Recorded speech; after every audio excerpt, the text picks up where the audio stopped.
नमस्कार, आपका स्वागत है। दोस्तों, मृत्यु एक ऐसा सत्य है जिसे संसार के हर प्राणी को स्वीकार करना ही पड़ता है। जिसका जन्म हुआ है उसकी मृत्यु भी निश्चित है। यह सत्य जानकर भी बड़े बड़े विद्वान लोग मृत्यु से भयभीत रहते हैं। इसका सबसे बड़ा कारण है संसार की मोहमाया। जो भी सांसारिक मोह में पड़ जाता है उसे मृत्यु का भय सताने लगता है। श्री कृष्ण कहते हैं, जो मनुष्य अपने इंद्रियों पर विजय प्राप्त कर लेता है और जो योगी है वह मृत्यु का रहस्य जानता है और वह मृत्यु से भयभीत नहीं होता। श्री कृष्ण कहते हैं, मनुष्य का शरीर शाश्वत नहीं है किंतु उसकी आत्मा नश्वर है। वह कभी नष्ट नहीं होती है। वह केवल एक शरीर का त्याग करके दूसरे शरीर को धारण करती है।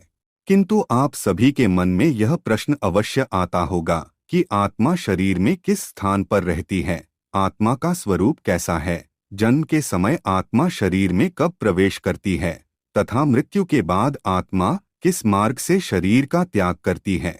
इन सभी रहस्यमय प्रश्नों का उत्तर हमारे प्राचीन गरुड़ पुराण में दिया गया है। गरुड़ पुराण के 9वें अध्याय में आत्मा से जुड़े रहस्य बताए गए हैं। गरुड़ पुराण के अनुसार जब पक्षीराज गरुड़ ने भगवान श्री कृष्ण से पूछा कि जीवात्मा मनुष्य के शरीर को कैसे छोड़ती है तथा आत्मा से अलग होने पर शरीर की क्या दशा होती है, मृत्यु क्या है, मृत्यु का स्वरूप कैसा है और शरीर का त्याग करने पर आत्मा कहाँ पर जाती है। दोस्तों, वैज्ञानिक दृष्टिकोण से देखा जाए तो शरीर में आत्मा जैसी कोई चीज नहीं होती है। लेकिन विज्ञान इस बात को कभी समझ ही नहीं पाएगा, क्योंकि विज्ञान केवल उन चीजों को जान सकता है जो चीजें दिखाई देती हो अथवा जो चीजें महसूस की जाती है। लेकिन आत्मा का विज्ञान बहुत अलग है।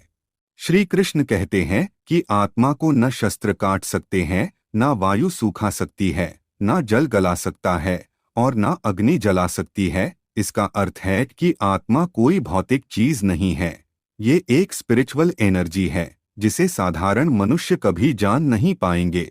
आत्मा के विषय में केवल भगवान और महान योगी लोग ही जान सकते हैं, जिनके पास रिद्धि सिद्धि जैसी आध्यात्मिक शक्तियां होती है। आत्मा के संदर्भ में ज्ञान देते समय भगवान श्री कृष्ण गरुड़ जी से कहते हैं, हे खग, यह प्रकृति परिवर्तनशील है और यह निरंतर बदलती रहती है। यह नष्ट होती है और पुनः निर्माण होती है, लेकिन इनको चलाने वाली ऊर्जा शाश्वत है। जैसे पतझड़ में पेड़ के हरे पत्ते सूखकर पीले होकर नीचे गिरने लगते हैं, लेकिन इससे वृक्ष नहीं मरता बल्कि फिर से बसंत ऋतु में पुनः हरे पत्ते पेड़ पर लग जाते हैं। शीत ऋतु के बाद बसंत, ग्रीष्म ऋतु के बाद वर्षा, वर्षा ऋतु के बाद शरद और शरद के बाद फिर से शीत ऋतु दोबारा से आती है। यह सब निरंतर चलता रहता है। उसी प्रकार से मनुष्य पहले शिशु, बाद में बालक, फिर युवा और अंत में वृद्ध हो जाता है। जो भी प्राणी इस संसार में जन्म लेता है उसे इस जीवन चक्र से गुजरना ही पड़ता है और अंत में उसे इस संसार को त्यागना पड़ता है। श्री कृष्ण कहते हैं कि आत्मा का शरीर त्यागने का समय निकट आता है तो उस शरीर में कई प्रकार की व्याधियां अर्थात रोग उत्पन्न होते हैं। उसका शरीर क्षीण और कमजोर पड़ने लगता है। उसकी दृष्टि भी क्षीण होने लगती है। मुंह का स्वाद चला जाता है।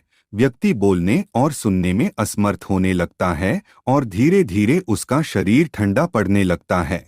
उसके अवयव सुन्न पड़ने लगते हैं और उसे सांस लेने में भी दिक्कत होने लगती है। मृत्यु के अंत समय में उसने अपने जीवन में जो भी अच्छे और बुरे काम किए हुए होते हैं वह सभी उसे स्मरण होने लगते हैं। उसे यह सब कुछ अपनी आंखों के सामने स्पष्ट दिखाई देने लगता है। जीवन के अंत समय में उसने जीवन भर जो भी धन संपत्ति अर्जित की हुई होती है और उसके जो भी परिजन हैं उनके प्रति उसे अत्यधिक आसक्ति होने लगती है, जिस कारण उसके प्राण निकलते समय उसे बहुत कष्ट होता है। उस समय पर वह अपने प्रियजनों को पुकारता है और उनसे बात करने का प्रयास करता है। वह उनसे कुछ कहना चाहता है लेकिन वह कहने में असमर्थ होता है। उसकी बातें उसके पास बैठे हुए लोग समझ नहीं पाते हैं। उसे बहुत बेचैनी होने लगती है और पीड़ा के कारण वह छटपटाने लगता है, क्योंकि उसके शरीर की समस्त नाड़ियों से प्राण खींचकर एकत्रित होने लगता है।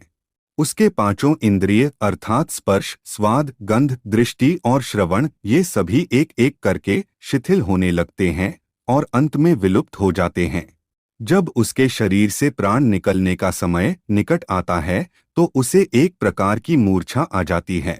एक बिच्छू के काटने से जितना दर्द होता है उससे कई गुना अधिक सैकड़ों बिच्छुओं के काटने से जो दर्द होता है उसे मृत्यु के समय उस पीड़ा को सहना पड़ता है। मृत्यु से कुछ क्षण पहले उसे अपने सामने दो यम के दूत खड़े हुए दिखाई देते हैं और वे उसके अवचेतन शरीर से उसके प्राणों को खींचने लगते हैं।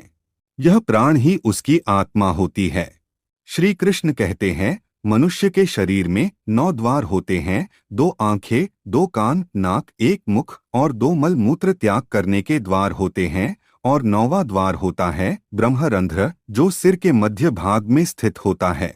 जब व्यक्ति की मृत्यु होती है तो आत्मा उन्हीं द्वारों से शरीर से बाहर निकलती है, लेकिन यह मनुष्य के कर्मों पर ही निर्भर करता है कि उसकी आत्मा किस द्वार से शरीर का त्याग करती है। जो लोग श्रेष्ठ योगी, संत, महात्मा होते हैं और सदैव भक्ति के मार्ग पर चलने वाले होते हैं तो उनकी आत्मा उनके मस्तक में छिपे ब्रह्मरंध्र से बाहर निकलते हैं, अर्थात सहस्रार चक्र मार्ग से बाहर निकलते हैं। जो लोग धर्मपरायण होते हैं, ईश्वर की भक्ति करते हैं, पाप कर्म नहीं करते, उनके प्राण मुख से बाहर निकलते हैं, यानी कि विशुद्धि चक्र के द्वार से बाहर निकलते हैं। जो लोग सदाचारी और भागवत कथा को सुनते हैं उनके प्राण कान के द्वारा बाहर निकलते हैं। जो लोग अपने गृहस्थ धर्म में रहकर ही पुण्य का काम करते हैं, दान धर्म करते हैं, उनकी आत्मा आँख के द्वार से बाहर निकलती है, अर्थात आज्ञा चक्र के द्वार से बाहर निकलती है। और जो लोग अच्छी सोच वाले होते हैं, बड़े पाप कर्म नहीं करते हैं, उनके प्राण नाक के द्वार से बाहर निकलते हैं। लेकिन जो लोग अत्यंत पापी और दुराचारी होते हैं, जो लोग झूठ बोलने वाले, कुकर्मी, दूसरों का अनिष्ट करने वाले, चोरी करने वाले पापी होते हैं, उनके प्राण नीचे के मार्ग से निकलते हैं, अर्थात मूलाधार चक्र के मार्ग से आत्मा बाहर निकलती है। ऐसे प्राणी को मृत्यु के समय बहुत कष्ट होता है। ऐसे प्राणी की आत्मा को यम के दूत खींचकर बाहर निकालते हैं। जब आत्मा मुख के द्वार से बाहर निकलती है तो उसका मुख खुला हुआ रहता है। जब आँख के मार्ग से बाहर निकलती है तो उसकी आंखें ऊपर की ओर चली जाती है। जब आत्मा कान के द्वार से निकलती है तो कान से मेल बाहर निकलता है। जब आत्मा नाक से बाहर निकलती है तो नाक से मल निकलता है। वही जब आत्मा नीचे के मार्ग से बाहर निकलती है तो मल मूत्र बाहर निकलते हैं। इस प्रकार से यमदूतों के द्वारा आत्मा को शरीर से बाहर निकाला जाता है। श्री कृष्ण कहते हैं, जब मनुष्य की मृत्यु का समय निकट आता है तो उसे अपने अंत समय में सभी सांसारिक भोगों का त्याग करके केवल ईश्वर का ध्यान करना चाहिए, जिससे उसे पीड़ा सहन करनी न पड़े और उसे मोक्ष की प्राप्ति हो। मृत्यु के बाद उसे नरक में न जाना पड़े। तो दोस्तों, इस प्रकार से भगवान श्री कृष्ण ने गरुड़ जी को मृत्यु के संदर्भ में महत्वपूर्ण ज्ञान की बातें बताई है। उम्मीद है आपको यह जानकारी अच्छी लगी होगी। वीडियो को लाइक जरूर करें और कमेंट में जय श्री कृष्ण लिखना न भूले। साथ ही चैनल को सब्सक्राइब करें। आप सभी का धन्यवाद।